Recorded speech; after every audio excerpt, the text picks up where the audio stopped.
은혜의 동산 주를 향한 한마음 교회 김진보 목사님의 말씀 들으시겠습니다. 은혜의 시간 되시기 바랍니다.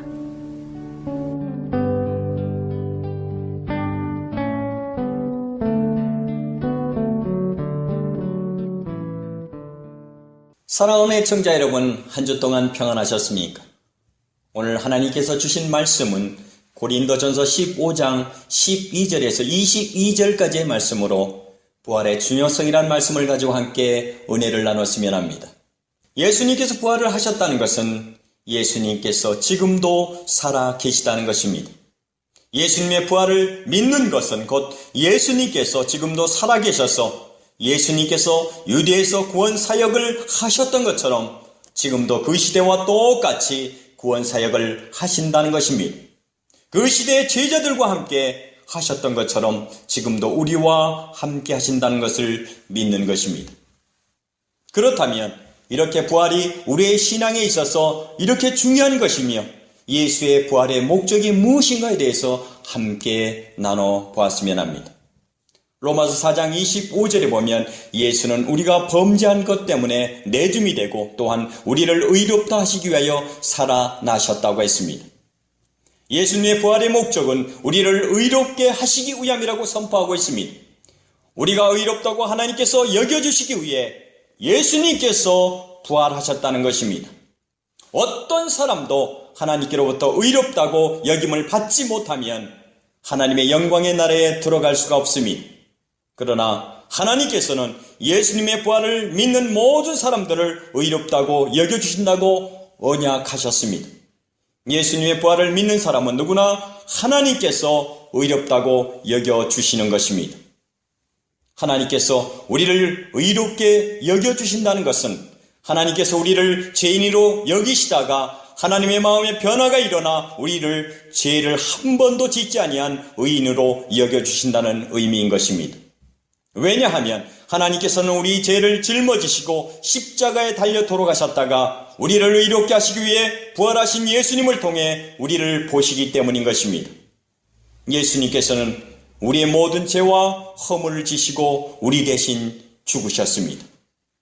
히브리서 9장 28절에 보면 이와 같이 그리스도도 많은 사람의 죄를 담당시키려고 단번에 들이신 바 되셨고 구원에 이르게 하기 위하여 죄와 상관없이 자기를 바라는 자들에게 두 번째 나타나시리라.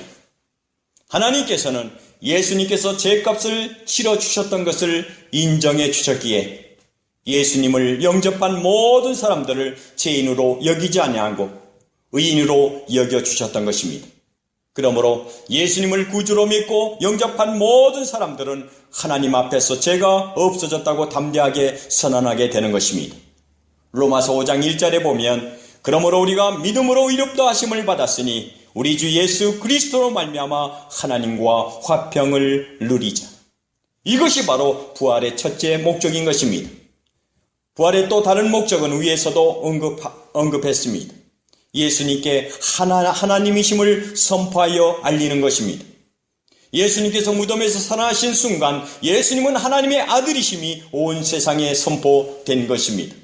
로마서 1장 4절에 보면 성결의 영으로는 죽은 자들 가운데서 부활하사 능력으로 하나님의 아들로 선포되셨으니 곧 우리 주 예수 그리스도시니라고 했습니다. 예수님께서 하나님의 아들이심이 선포되는 순간에 하나님께서 하나님의 자녀들에게 언약하셨던 모든 일이 성취되었던 것입니다. 예수님의 부활을 통해서 하나님께서는 우리의 죄를 대신 지시고 십자가에 달려 돌아가신 예수님의 제물을 받으셨다는 것을 만 백성에게 공표하셨던 것입니다. 이는 하나님께서 예수님의 부활을 통해 모든 믿는 자들의 부활을 확실하게 보장해주는 하나님의 언약인 것입니다.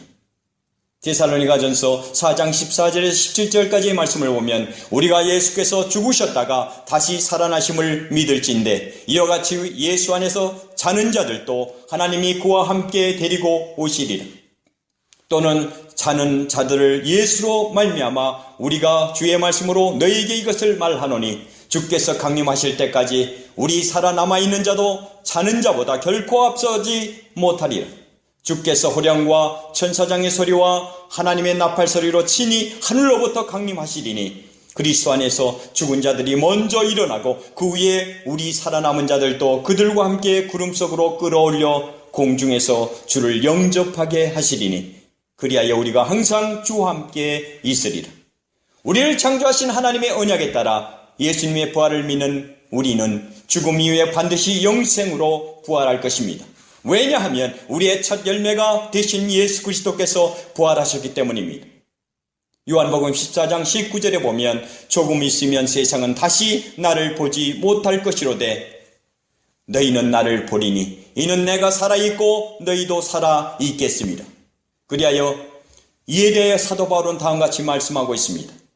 고린도전서 15장 20절에 그러나 이제 그리스도께서 죽은 자 가운데서 다시 살아나사 잠자는 자들의 첫 열매가 되셨도다. 첫 열매라는 의미는 곡식이 다 자라면 농부가 가장 먼저 좋은 곡식 몇몇을 거두어 제사장에 갖다 바치는 그 처음 열매를 첫 열매라고 하는 것입니다. 첫 열매를 갖다 바쳤다는 것은 추수 때가 시작되었다는 것을 의미하고 그때부터 모든 열매들이 첫 열매같이 추수가 되는 것입니다. 예수님께서 부활의 첫 열매가 되셨다는 것은 예수님을 믿는 모든 사람들이 예수님과 똑같이 부활의 영광을 누리게 되었다는 것을 의미하는 것입니다. 데살로니가전서 4장 17절에 보면 그 위에 우리 살아남은 자들도 그들과 함께 구름 속으로 끌어올려 공중에서 주를 영접하게 하시리니 그리하여 우리가 항상 주와 함께 있으리라. 예수님의 부활을 통해 하나님의 모든 예언의 말씀이 완성되고 또한 복음이 완성되었습니다. 그렇게 만약 어떤 사람이 예수님의 고난만을 선포한다면 복음을 완전히 선포한 것이 아니라 또한 어떤 사람이 이 예수님의 죽으심만 선포한다면 그 또한 온전한 복음을 선포한 것이 아닌 것입니다. 온전한 복음을 선포한다는 것은 예수님의 고난받으심과 죽으심과 장사되심과 그리고 부활하심을 온전히 선포하는 것을 의미하는 것입니다. 그렇기에 예수님께서 무덤에서 살아나셨을 때 비로소 복음이 선포되기 시작한 것입니다. 이처럼 예수 그리스도의 부활하심은 하나님께서 우리의 죄와 허물을 대신해서 십자가에 달려 돌아가신 예수님께서 믿는 모든 사람들의 죄값을 치렀다고 인정하고 만족하게 여기시는 것입니다. 이를 확정하는 것입니다.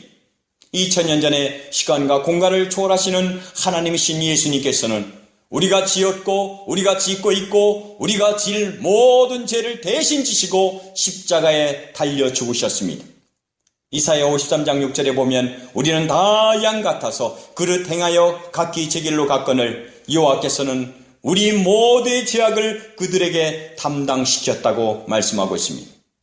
예수님께서 우리의 죄와 허물을 대신 지셨을 때 하나님께서는 예수를 완전히 죄인처럼 다루셨습니다. 그 형벌로 예수님을 나무 십자가에 올려놓으셨던 것입니다. 그리고 이후에 예수님은 다 이루었다고 선포하셨습니다. 이는 이 모든 죄값이 치러졌다는 것입니다. 이후에 사람들은 죽으신 예수님을 무덤에 모시고 장사를 지냈습니다. 그러나 3일 후에 전능하신 하나님께서는 예수님을 죽은 자 가운데서 살리셨던 것입니다. 이는 예수님께서 우리의 죄값을 대신 치르신 것이 유효하다는 것을 하나님께서 선포하시며 확증해 주신 것입니다. 이처럼 예수님의 부활이 복음의 완성이며 우리 모든 믿는 사람들의 신앙의 기반이 된다는 것을 기억하시기 바랍니다. 사랑하는 여러분, 죄에서 우리를 구원하시고 의롭게 하시기 위해서 부활하신 예수님을 바라보면서 굳건한 믿음의 반석에서는 저와 여러분이 되시길 주님의 이름으로 축원합니다.